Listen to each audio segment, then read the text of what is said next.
My name is Ava Parker. I'm 24 years old, and I live in a modest apartment located in the heart of the city. I don't quite know how to describe myself, perhaps just ordinary. I work at a graphic design firm, and on weekends, I find myself watching reruns of old TV shows, often wondering if this is all life truly has to offer. It doesn't sound all that inspiring, does it? But if there's one thing that stands out about me, it's my strained relationship with my mother, Claire Parker, or more accurately, the absence of one. Make sure to subscribe to my channel so I can continue bringing you more fascinating true stories like this one. And don't forget to watch this video till the end and like the video, because this story is going to be incredibly interesting. Please hit the like button to show your support. Claire's always been more concerned with herself than with anyone else. She's stunning, full of life, and magnetic, the type of woman who enters a room and commands everyone's attention. Growing up, I admired her. I wanted to be like her, but as I got older, my admiration began to turn into resentment as I realized how little she truly cared about anyone but herself. It's hard to avoid sounding bitter, but that's the reality. Claire wasn't the kind of mother who packed school lunches or inquired about your day. She was the one who threw lavish parties and overlooked your birthday. She moved from one relationship to another as quickly as she changed her clothes, always chasing the next man who could provide her with the attention she craved. That's how Thomas entered our lives. I was 16 when Claire married him. He was her fourth husband, a calm, grounding influence in the storm that was her world. At first, I didn't know what to make of him. He was quiet but self-assured, kind yet distant. He wasn't like the others, flashy, boastful, or trying to impress anyone. He was steady, dependable, and for a teenager who had witnessed her mother's chaotic love life, that was a refreshing change. Thomas treated me with a respect I wasn't accustomed to. He took an interest in my passions, encouraged me to pursue my dreams, and even stood up to Claire when she dismissed my ambitions. He became the father figure I had always wanted, and for the first time, I felt that someone genuinely cared about me. As I grew older. However, my feelings for Thomas began to change. It wasn't immediate, nor did I even notice it at first. But looking back, I realized when admiration slowly shifted into something deeper. The way he smiled at me across the dinner table, how his hand would stay on my shoulder for just a moment too long, and how his eyes softened when he looked at me. I told myself it meant nothing. He was my stepfather, after all, and he loved Claire. But the truth was, Claire didn't deserve him. She took him for granted, just like she did everything else. Then came the betrayal that turned everything upside down. Ethan was my boyfriend of 3 years. We met in college, fell in love, and planned our future together, or so I thought. When I found out he had been cheating on me, it felt like my world had fallen apart. I spent days lying in bed, crying, questioning what I had done wrong. But as the pain started to fade, it was replaced by something else, anger, not just at Ethan, but at my mother. Claire had always been quick to criticize me, to point out my shortcomings, and to compare me to herself. She had a way of making me feel inadequate, as though I could never live up to her. And now, sitting alone in my tiny apartment nursing a broken heart, I realized I was done letting her win. I didn't know what I wanted, but I knew where I wanted to be. I texted Claire telling her I'd be coming over for dinner. She was thrilled, of course, not because she genuinely missed me, but because she loved being the perfect hostess. When I arrived at the house, it felt like I had stepped into another world. The elegant decor, the polished floors, the subtle scent of lavender. It was everything my apartment wasn't. But the most striking part was Thomas. He greeted me with warmth, his smile reaching his eyes in a way that made my chest tighten. Claire was already busy in the kitchen, distracted by her latest project, and Thomas and I found ourselves alone in the living room. The silence between us was comfortable, but filled with an unspoken charge. As the evening progressed, I couldn't help but notice the way Thomas looked at me. It wasn't inappropriate. But it wasn't indifferent either. There was a tenderness, a quiet intensity that made my heart race. What started innocently, a touch on the arm, a lingering glance, a shared laugh grew into something more. With every passing moment, I found myself drawn to him in a way that confused and unsettled me. The turning point came one evening when Claire went to bed early, leaving Thomas and me alone. We sat together on the couch, the warm glow from the fireplace casting shadows across the room. I don't remember what we were talking about, probably something trivial, but I do remember the way he looked at me. It was as though he saw through me, past all the anger, past the walls I had built around myself. His gaze was steady and unflinching, making me feel vulnerable in a way I hadn't felt in years. Without thinking, I reached out and placed my hand on his. He didn't pull away. The kiss was slow, tentative, a question and an answer all at once. His lips were warm, his touch gentle, and for a moment, the rest of the world faded away. The kiss lingered in my thoughts long after it had ended. It felt like a fire had been sparked inside me, chasing away the pain and rejection that had consumed me for weeks. But it wasn't just the kiss itself, it was the way Thomas looked at me afterward. There was no hesitation, no judgment, just a quiet intensity that made my pulse quicken. I pulled back slightly, my breath unsteady as I tried to make sense of what had just happened. His hand was still on mine, warm and solid. For a moment, neither of us said anything. The crackling of the fire was the only sound in the room, a backdrop to the overwhelming emotions between us. I should have felt guilt. I should have been consumed with shame or fear, but instead, all I felt was a strange sense of belonging, as though this was exactly where I was supposed to be. Thomas's thumb brushed across the back of my hand, a small, tender gesture that sent shivers up my spine. I looked up at him, searching his eyes for reassurance, for some indication that this wasn't a mistake. And then, without a word, he leaned in again. This kiss was different. It wasn't hesitant or uncertain, deliberate, filled with a passion that left me breathless. His hands moved to my face, firm yet gentle, and I melted into him, allowing the moment to wash over me. When we finally parted, my head was spinning. My mind screamed for me to say something, to acknowledge what had just happened, but the words seemed inadequate. Instead, I rested my forehead against his, my eyes closing as I tried to catch my breath. I opened my mouth, but he silenced me with a soft shake of his head. His hand slid down to my shoulder, and I felt a warmth spreading through me that I hadn't felt in years.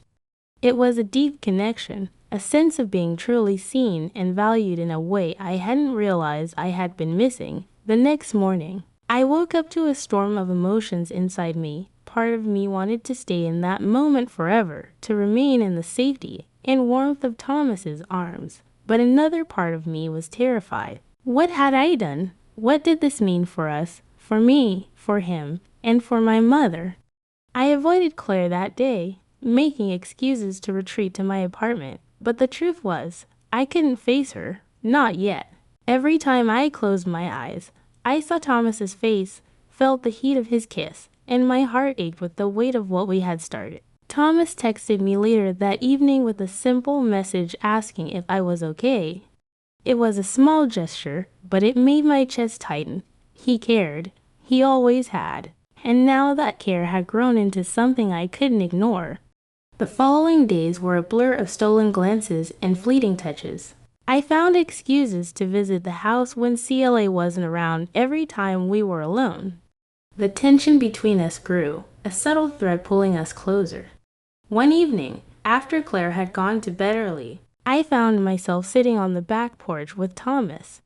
The air was cool, the scent of freshly cut grass mingling with the soft smell of the wine we had been drinking. He reached for my hand. His touch warm and familiar, I leaned against him, resting my head on his shoulder, and for a moment, it felt as though the rest of the world didn't exist. What we shared was intoxicating and yet fragile.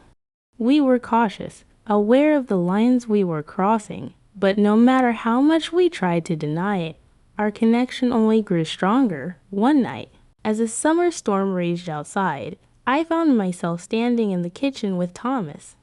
The lights flickered briefly, the thunder rumbled in the distance, and for a moment, the tension between us was nearly unbearable. He moved closer, his hand brushing against mine as he reached for the counter. I turned to face him, my breath catching in my throat as our eyes locked. Without thinking, I closed the gap between us, my lips finding his in a kiss that was desperate yet tender. The rain beat against the windows. The consequences, the uncertainty of the future, all that mattered was the way he made me feel, wanted, cherished, and alive. And as the weeks passed, our relationship deepened. We found ways to steal moments, each encounter filled with passion and vulnerability. Thomas became my sanctuary, my escape from the chaos of my life. But with every stolen kiss and whispered word, the weight of our actions grew heavier. I began to notice the cracks in our carefully constructed facade. Though CLA remained oblivious, I knew it was only a matter of time before she found out. Despite the growing risks, I couldn't let go. Thomas was more than just a lover, he was my anchor. He made me feel whole in a way I had never experienced before. The weeks following that kiss during the storm were a blur of longing and stolen moments. Each encounter with Thomas became more charged and desperate than the last. I would wake up in the middle of the night, replaying every touch, every whispered word, wondering how we had gotten to this point. It wasn't just physical. Thomas understood me in a way no one else ever had. He listened when I spoke about my dreams, my fears, and the pain of growing up under CLA's shadow. He saw me, not as CLA's daughter, not as someone broken by heartache, but as me. That kind of understanding was intoxicating. It made me feel alive, wanted, cherished in a way I had never felt before, but it was also terrifying. Every time we were together, I could feel the weight of the risks we were taking. The line between right and wrong was fragile. One evening, as the sun dipped below the horizon, painting the sky in shades of violet, I found myself alone with Thomas in the garden. Claire had gone out to meet friends, leaving the house in an eerie silence. Thomas was tending to the roses CLA loved but never cared for. I watched him from the patio, noticing how his hands moved with practiced ease, the lines of his face softened by the fading light. Without knowing why, I found myself walking toward him, my heart racing. He looked up as I approached. His expression was unreadable, but there was a flicker of something in his eyes that made my breath catch. I reached out, my fingers brushing against his, and in that moment, the world seemed to slow. He set down the shears he had been holding, his gaze never leaving mine. For a moment, we simply stood there, the silence between us filled with a tension that was both thrilling and unbearable. Then he reached for me, his hands resting gently on my waist as he pulled me closer. His lips found mine in a slow, deliberate kiss, each movement filled with a tenderness that made my knees weaken. The garden around us faded away, the scent of roses mingling with the warmth of his touch. It felt as though the world had disappeared, leaving just the two of us. We didn't talk about what was happening. Not really. There were no labels, no plans, no promises, but there was an understanding between us, a silent agreement that whatever this was, I began to treasure our moments together, the times when we could let our guards down and simply be. Whether it was a brief touch as we passed each other in the hallway or a stolen kiss in the quiet of the night, every interaction felt charged, electric, as if we were breaking every rule. But as our bond deepened, so did the danger. I started to notice the small things, Claire's curious glances, her offhand comments about how much time Thomas and I were spending together. She didn't know, of course, but a part of me wondered if she suspected something. One afternoon, I was sitting in the living room sketching designs for work when Claire walked in. Her eyes scanned me with an intensity that made me uneasy. "You've been coming over a lot lately," she said casually, with an edge. I shrugged, keeping my gaze focused on my sketchbook. "It's nice to get out of my apartment," I said nonchalantly. She didn't say anything else, but the look she gave me stayed with me long after she left. It was inevitable that our secret would eventually be discovered. Claire was too self-absorbed to notice all the signs, but she wasn't blind. One evening, as I was leaving the house, Thomas walked me to the door. Claire had gone upstairs to get ready for one of her events, and the house was quiet. The only sound was the hum of the air conditioner. Thomas leaned in, his hand brushing against mine in a way that sent shivers down my spine. "Drive safe," he murmured softly. I nodded, my heart racing as I stepped outside. But when I turned to close the door behind me, I caught a glimpse of CLA standing at the top of the stairs, her expression unreadable. The days that followed were tense, filled with an unspoken weight that hung heavily in the air.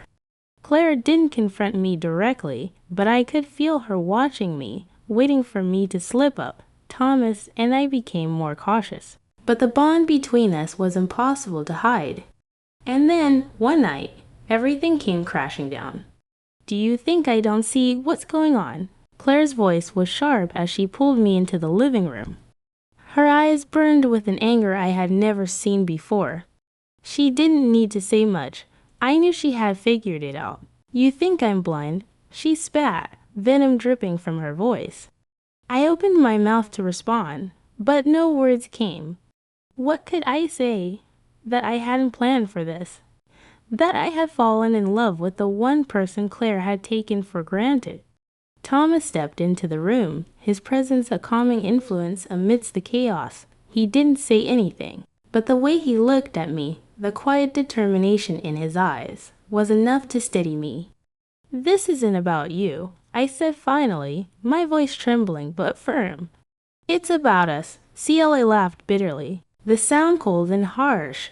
"Us," she repeated, incredulity in her voice. "You think there's an us, but there was." I knew it in my heart, and Thomas knew it too. The fallout was as messy as I had imagined it would be. CLA threw me out of the house, her words cruel and biting. But as I packed my things and left, I felt an unexpected sense of relief. Thomas and I didn't have all the answers, and the path ahead was uncertain. But for the first time in my life, I felt like I was making my own choices. No matter how difficult or unconventional the road ahead was, I knew one thing for sure. Thomas and I would face it together.